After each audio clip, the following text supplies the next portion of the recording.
Bab 13 Ruang Kerja Erjan.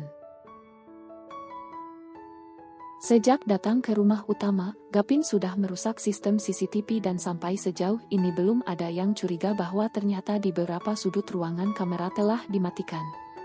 Jadi, Gapin merasa cukup leluasa untuk menemui Aina. Sebelum pagi datang, Gapin berhasil keluar dari kamar kekasihnya. Dia berpura-pura mengambil minum di dapur, agar semua orang yang ditemuinya menyangka bahwa dia bangun karena kehausan.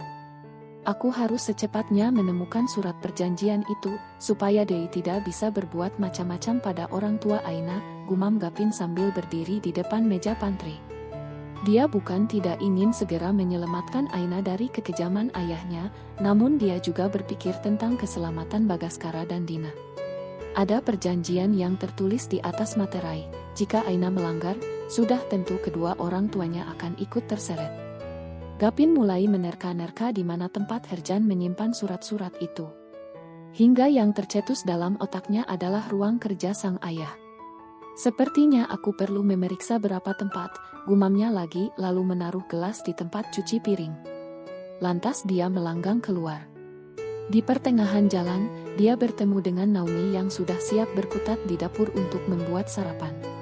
"Selamat pagi, Den," sapa Naomi dengan sopan, dan Gapin hanya menjawabnya dengan senyuman.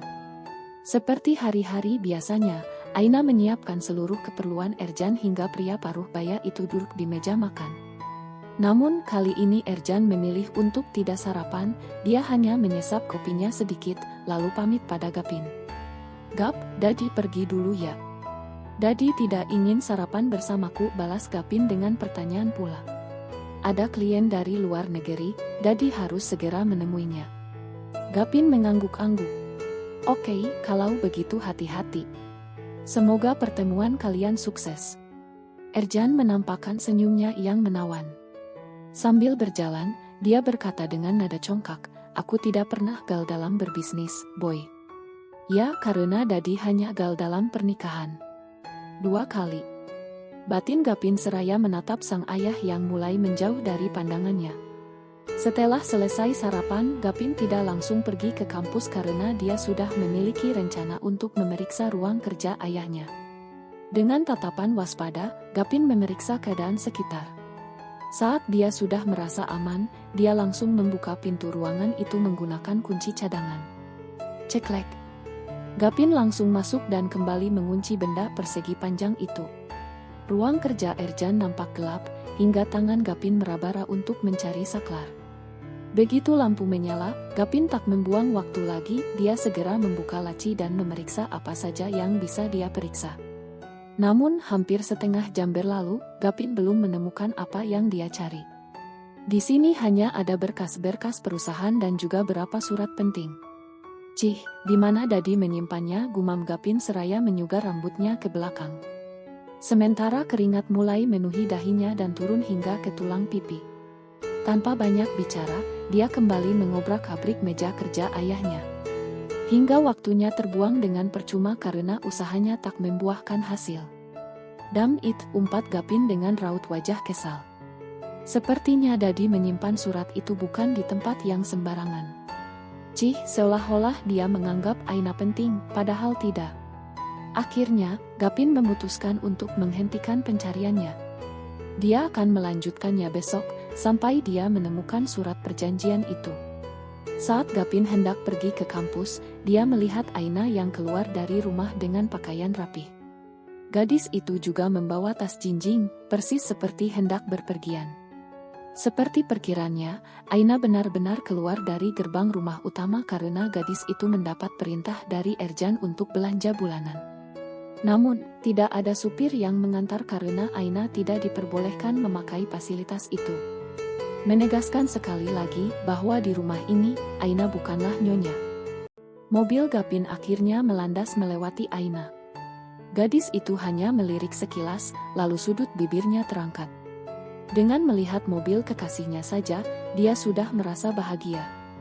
Bahkan jantungnya berdebar lebih keras. Saat Aina hendak memesan taksi online, tiba-tiba ada sebuah pesan singkat dari Gapin. "Aku menunggumu di lampu merah pertama." Aina kembali mengulum senyum. Dia tahu Gapin akan menggunakan kesempatan ini agar mereka bisa pergi berdua. Gapin memang yang terbaik, ungkapnya.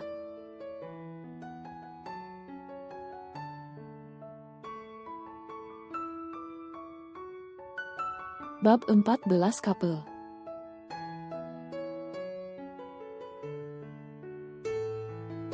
Di lampu merah pertama, taksi yang ditumpangi Aina berhenti. Gadis cantik itu keluar setelah memberikan tarif yang harus dia bayar untuk beralih ke mobil Gapin yang sudah menunggunya di emperan toko. Ketika Aina sudah berhasil duduk di samping Gapin, dia menoleh dan membuat pandangan mereka bertemu. Tepat pada saat itu keduanya saling melempar senyum. Pintar sekali pacarku, puji Gapin seraya mengusap puncak kepala Aina. Meskipun berpenampilan sederhana, gadis itu tetap terlihat sangat cantik di mata Gapin. Ini kan ide dari kamu, Gap, balas Aina semakin melebarkan senyumnya. Lantas, Gapin mencondongkan tubuh untuk memasangkan seat belt di tubuh Aina. Namun karena Aina berpikir lain, dia malah menghindari pemuda tampan itu. Kenapa? Kamu pikir aku ingin menciummu? Tanya Gapin merasa lucu dengan reaksi kekasihnya. Aina salah sangka, dia kira Gapin benar-benar ingin menyambar bibirnya. Karena malu, kedua gadis itu langsung mengeluarkan semburat merah. Bahkan dia tidak sanggup untuk mengangkat wajahnya. Hingga yang bisa dia lakukan adalah menggigit bibir bawah. Cup. Setelah berhasil memasang seat belt, Gapin menyempatkan diri untuk mengecup bibir mungil Aina. Gapin suka sekali saat melihat gadis itu menunjukkan raut malu-malu. Kamu benar, aku memang ingin menciummu.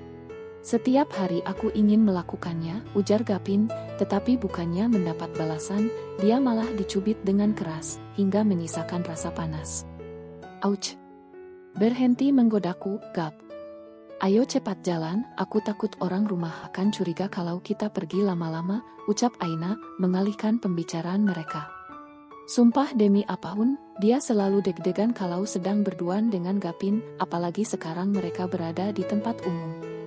Baiklah, memangnya kita akan pergi kemana? Daddy menyuruhmu untuk melakukan sesuatu.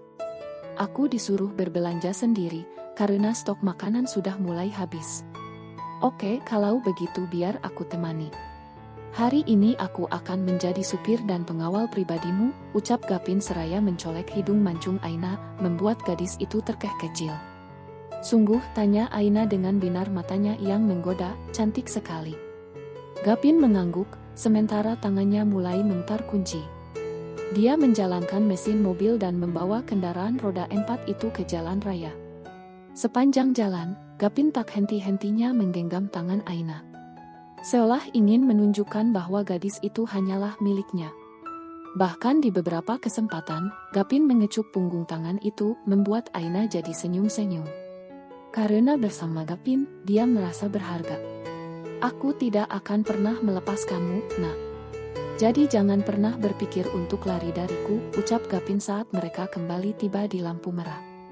Lagi pula, siapa yang ingin lari sendirian? Jika aku ingin berlari, maka aku akan mengajakmu, balas Aina dengan sungguh-sungguh. Apapun itu, dia akan melaluinya bersama Gapin. Aku pegang kata kamu, ujar Gapin. Gapin tak tahan untuk tidak mencium bibir Aina. Dia menarik tengkuk gadis itu, dan melumatnya dengan rakus. Sementara Aina langsung kalang kabut, pasalnya dari dalam semua orang yang ada di luar sana terlihat sangat jelas. Dia takut para pengendara menangkap basah kelakuan mesum mereka. Aina sedikit memberontak, tetapi Gapin malah memegang kedua sisi wajah Aina dengan kuat, tak ingin rasa candu ini selesai begitu saja. Tin. Tiba-tiba suara klakson mengagetkan keduanya karena lampu sudah berubah hijau. Refleks Aina mendorong dada Gapin, hingga ciuman mereka terlepas. Dengan napas yang terengah-engah, mereka saling tatap.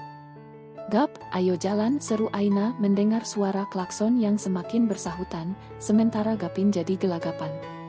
Hari itu Gapin benar-benar seperti seorang suami yang sedang mengantar istrinya berbelanja. Dia senantiasa berdiri di samping Aina membawakan semua barang-barang yang dibeli gadis itu.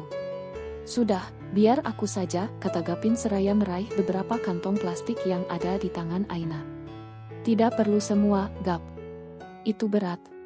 Tidak apa-apa sayang, balas Gapin dengan sebuah panggilan yang membuat jantung Aina semakin berdebar kencang. Andai dia adalah satu cup es krim, mungkin dia sudah meleleh. Akhirnya setelah membeli bahan pokok, mereka pun memutuskan untuk berkeliling sebentar. Hingga tiba-tiba Gapin melihat sesuatu, dia masuk ke dalam gerai, lalu mengambil benda yang mampu menghipnotis matanya, sebuah gelang. Aku akan membelikannya untukmu, ucap Gapin. Untukku? Aina membalas. Gapin lantas mengangguk. Iya. Mbak, aku ingin membeli yang ini, serunya pada sang pelayan toko. Boleh, Kak, timpal sang pelayan dengan ramah. Namun karena tak ingin hanya Gapin yang selalu berusaha menyenangkan dirinya, Aina pun kembali mengambil satu gelang yang lumayan mirip dengannya. Untukmu, ujarnya sambil tersenyum manis. Gapin mengerutkan keningnya. Couple, tanya pemuda tampan itu. Yes, bukankah kita pasangan? Mendengar itu, bibir tipis Gapin langsung melengkung dengan sempurna. Akhirnya, mereka membeli 2 gelang dan sama-sama dipakai di tangan kiri.